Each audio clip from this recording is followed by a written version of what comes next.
Welcome to Hooptie's Garage, the dumbest automotive channel in all of YouTube. And after nearly 4 years and hundreds of videos, half of which are probably not worth watching, I now have 1 million subscribers. Thank you so much for following me, and 1 million of you have now followed this channel, and I am humbled and honored and very surprised, honestly. And today we are going to go over 10 of my favorite moments from Hooptie's Garage. I'm also going to tell you which car of the 20 or so that I own now is my favorite, the car that I walk out, look in the garage, and think, we're taking that one. And it is one that I do a lot, and it's not my most expensive car, it's not my cheapest car, it's definitely not my nicest car, but it's the one that I like the most. So now let's get into my favorite moments. And there have been a lot of moments, some good, some bad, but these are 10 of my favorites, in no particular order, chronologically or in order of favorites. And we're going to start today with the first appearance of the Car Wizard. Now, the subject matter of this video really isn't my favorite because it's when I LS swapped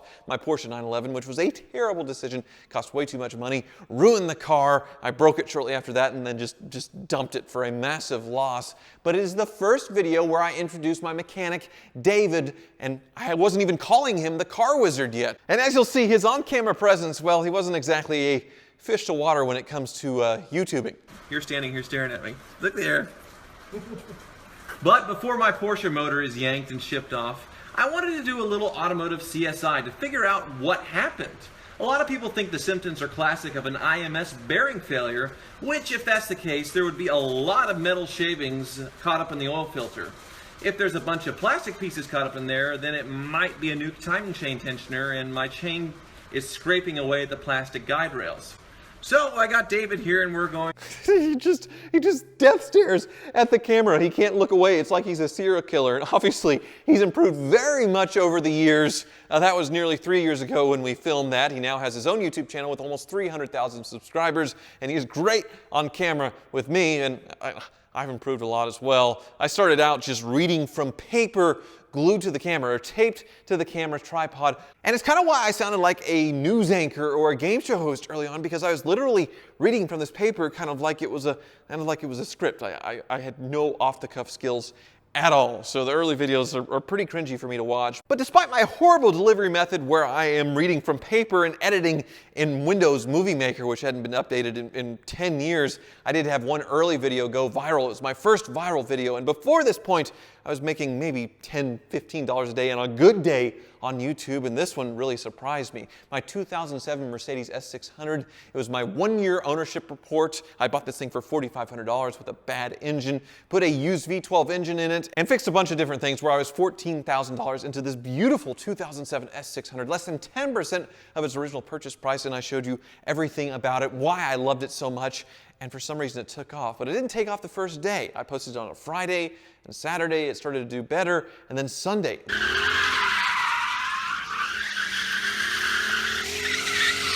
This was Super Bowl Sunday in 2017. It took off like a rocket and now has almost 5 million views. And I gained tens of thousands of subscribers just from that weekend. It was crazy, and it made me think, well, maybe there's something to this YouTube. So I kept going and started buying more and more cars, and that's where things, well, really went downhill. My next favorite moment was a car that really didn't do well. I bought a 1983 Chrysler LeBaron Town & Country convertible, and I wanted a car with no rust. This guy had 22 of them out on the East Coast. He told me this thing was rust-free.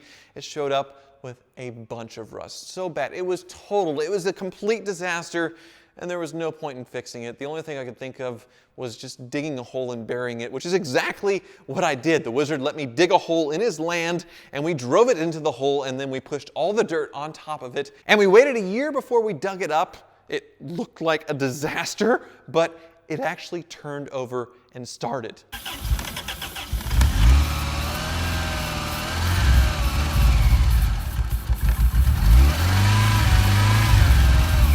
The fact that it turned over just absolutely shocks me. And the next car we put down there, a Land Rover, we had record rain that year, and it was basically buried in muddy water up to the ceiling, and it didn't start. Freddie came from Florida to try and get it started.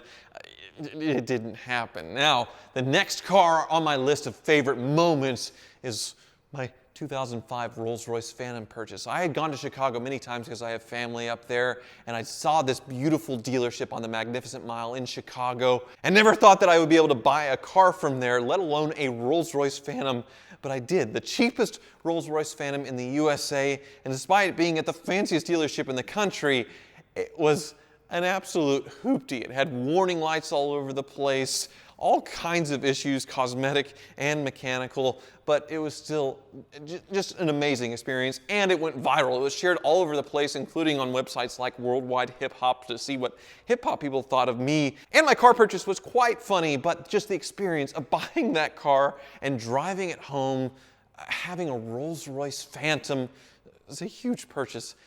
It was just a big deal for me. Now let's get back to real hoopties, and another one of my favorite memories is recovering my 2000 Mercedes ML55 AMG after it was stolen. I was about to sell the car, so I was having it detailed at a detail shop, and it was stolen out of there. The keys were in it, and they just drove off, and the car disappeared.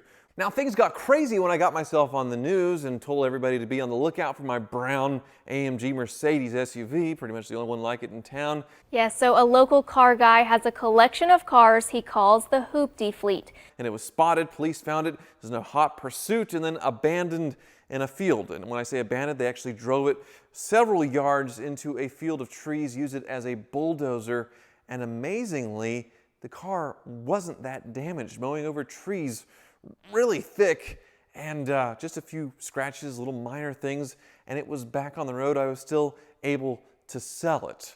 Really goes to show how tough an old Mercedes is, and while I did have to sell it for less money since it was damaged in kind of a theft recovery, it's since gotten millions and millions of views and paid for the car and then some in these videos talking about it being stolen and getting it back. It's just so weird. Next on my list was quite an adventure. I bought a Lexus Land Cruiser for only $2,300, and it had over 300,000 miles on it, and I spent way too much money building it into the ultimate expedition rig. And then I immediately almost ruined this ultimate expedition rig by testing out the snorkel that I put on it by driving it basically into a lake. I went rock crawling, drove over some big logs, but really it wasn't challenging enough, so I decided to cross this stream without really knowing how deep it was. Slow mosey around the woods.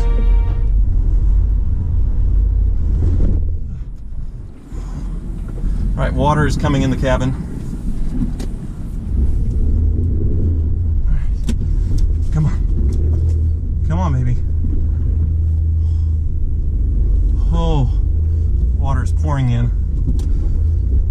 Yeah, but despite that moment and the water in the floors and in the doors, it survived. The only thing that really got ruined from that was the speaker amplifier, the radio amplifier that was underneath the passenger seat. We replaced that, vacuumed out the car, and really it was fine. It lasted for quite a while before I sold it, and it's still going today as far as I know. Those things really are indestructible. And speaking of indestructible, what wasn't indestructible was my 2005 Toyota Prius, normally a pretty sturdy car, but I decided to make mine into a tribute of the Fast and the Furious Supra, and it was absolutely hilarious. But it was missing one key component, and that was nitrous. I decided to try out the nitrous on the Prius when it was raining outside and the traction control, I couldn't turn it off, and well, disaster ensued.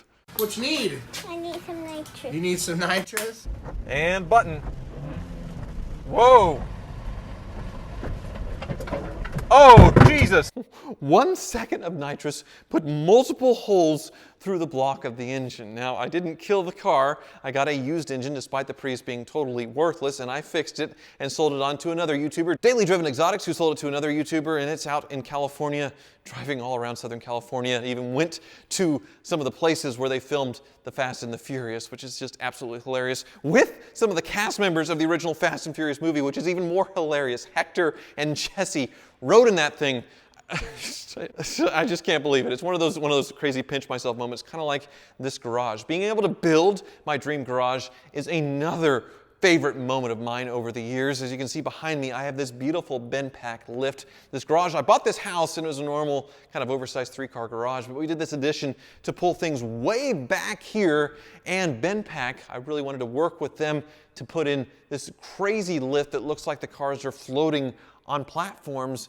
And not only did they work with me, they gave this to me, and it's just incredible. I had to film a montage of loading the cars up on the lifts for the first time because it's like playing with Hot Wheels, only full size, stacking them up like you're putting them away on a shelf, and really just a total pinch myself moment. So everything so far has been pretty self-indulgent. It's about me and my cars and doing things with my cars, and really I haven't done enough giving back on Hoopty's Garage, but there was one time at Christmas where I spread a little holiday cheer and helped with my Hoopty buying addiction by spending $5,000 buying cars from strangers, but then letting them keep the money and the cars. 14. Oh, damn, you should have had me 15. Well, I'll tell you what, this is one of my favorite cars of all time. The Grand Marquis, the Panther platform, the town car, the Crown Vic. Yeah. But I don't really need one. But I kind of want to just own one in spirit. Yeah. I just want to own one in spirit. So in spirit, I want to own this car, but I also I want you to keep it. But in spirit, I'll own it. You can keep the money, you can keep the car, the title. I just want to own it in spirit, if that's cool with you. What the hell? So you mean keep the car? Keep the car, the title, money, and I'll just own it in spirit. Is that all right? Every single car I went to look at definitely wasn't as advertised. They had bullet holes in them. They were wrecked, or the transmission was slipping, or sometimes the sellers didn't even show up to show me the cars. But I gave them money and bought the cars anyway, and then got to do a little mini review with them, why I like them, why they're special, why they're not so special, and then just gave the cars back. And it was so funny and fun, and I really should do more things like that. Maybe when people actually want to be within 6 feet of you and you can actually interact sometime down the road. Any idea what the check engine light's on for? I need an oil change. I ain't had the oil change. It's really been sitting for like 4 months. So I see. And so that's 9 out of my 10 favorite moments so far with Hoopty's Garage. And I said I didn't really have a favorite or particular order, but this one definitely is my favorite. My 10th favorite moment is telling you about my first car, my 1985 Mercedes 500 SL that was given to me by my grandmother. And I got to start driving this thing when I'm 16 years old. It's what started my car hobby, and it's a really special car. Let me show you. I'll turn the camera around. So here it is, a car that I've been driving for nearly 20 years, and it is a really special Euro-Spec 500 SL. As I described in the video, this is different from the US cars. This has the slimmer bumpers, a 5-liter Rally aluminum V8 as opposed to the crappy 3.8-liter V8 that had no power, and the giant bumpers that look like park benches. So it was fun to tell you about my first car, that I really do love this thing. But even better was to share a moment with you all, with me and my grandmother, the person who bought this car new in 1985 and gave it to me. Well, anyway, the elastic went out of the waistband. On your pants? Yes, yesterday's pants. They were gray velvet. Yep. So did your pants drop in front of everybody, or? No, I just can't believe it, but it happened. Yeah. Well, they were probably old. They were. Well, so's everything I've got. Now, you're not filming now. Yeah, we're filming now. Yeah, you're supposed to act natural. Well, I am. So, yeah, all of YouTube gets to hear about your pants falling down, I guess. Oh my gosh! That's terrible. Have you heard of YouTube? Yeah, I've heard of it. I'm not sure what all it does. We were best friends and we traveled the world together. She heard on the radio one day that the best gift you can give your grandkids is to take them traveling, take them places. Don't give them a toy that they're going to forget about and throw away in a few weeks. And that's exactly what she did. For my 10th birthday, she took me to the 1996 Olympics. Later, she took me to Alaska, Australia, New York City, Washington, D.C. And as I got older and could travel for myself, I still took her along places. We went to New Orleans, we went to Vegas together, we did Colorado a lot of times because I like to ski and she just loved the mountains. And not only was she my best friend that took me all over the world, she was my biggest cheerleader. She was there for every single important moment in my life up until the birth of my son 2 months ago. And for 1 month, there were 4 generations of Hoovies, or Hoovers. And 1 month ago today, she died. And it's been really hard. I was there every day for the last 3 weeks of her life until the night that she left this world. I was there holding her hand. And if I have one regret from doing this YouTube thing, it's that I got so busy these last 3 years. Between the Freddy's business and the YouTube and the reality show, I just decided that I was too busy to spend as much time as I used to spend with her. And now that we're here at 1 million subscribers, I just think this is the first thing, this first moment that I've had in my life, this first big occasion that I can't share with her. And I would give up everything just to go for one more ride in this car with her. So, I didn't mean to make this sad, but it's just the truth. So we'll move on now to what is now my favorite car in my Hoopty fleet, some 20 cars. And no, it's not this. If I had a sentimental attachment, it'd be this car. It's never going anywhere. But it's not my favorite car to drive. I don't get it out that often. And when I do now, it's just kind of an emotional experience. But there's one car in the garage that I go to so often, just like, I'm taking that. And we'll just go over to it.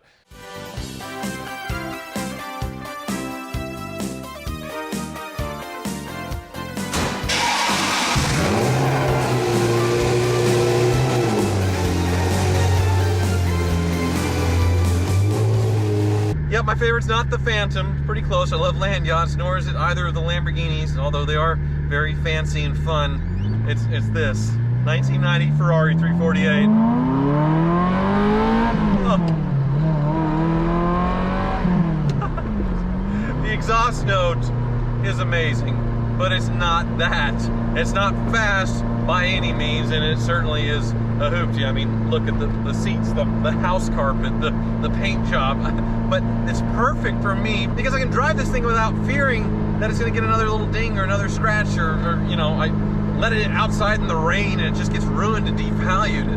It's a cheap $35,000 Ferrari, so it's less than a fully loaded Camry for a beautifully running and driving Ferrari with 100,000 miles.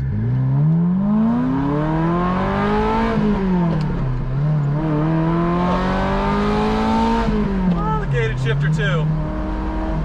I mean, this just perfectly embodies what I wanted Hoopty's Garage to be. Cars that you never thought would be attainable, but really they are, but really should you own them? And in the case of the Ferrari 348, it has been absolutely wonderful, and that's mostly because the previous owners had most of the pain rebuilding the transmission twice, going through this thing, to where I've had over 6 months of just total enjoyment. But it's not just those reasons that explain why this Ferrari 348 is my favorite car. It goes much deeper, much deeper.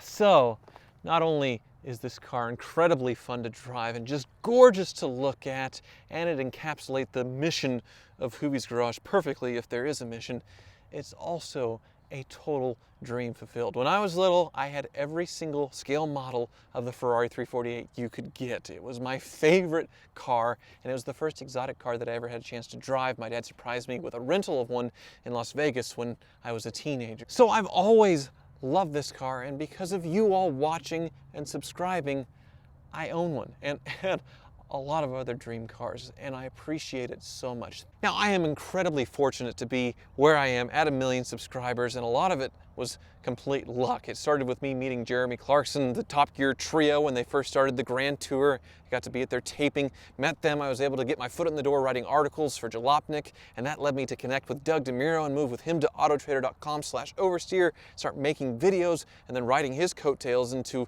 a different level of YouTube and going from there. And if there's one thing you all could do before I go, I feel like I need to pay it forward. There's 3 friends of mine that live here in Wichita that are also making a go at YouTube. They've been doing it for years, some of them longer than me, and I really think they deserve a chance for you guys to watch. So if you could go to their channels and subscribe to them, watch a couple videos, give some feedback. The first one is Elliot Alvis. If you're missing my Prius content, he has a 2nd-gen Prius that he does hilarious videos on. He also has a Hellcat. The second one is 100% Jake. He has a Honda Insight with a manual transmission that he's fixing up along with motorcycles. Really funny guy. And the third one is Velocity Garage Mike. He details a lot of my cars, and he does a lot of in-depth, kind of Petrolicious style videos with some amazing vehicles. So check them out, and of course, thank you so much for watching. Really, thank you so much.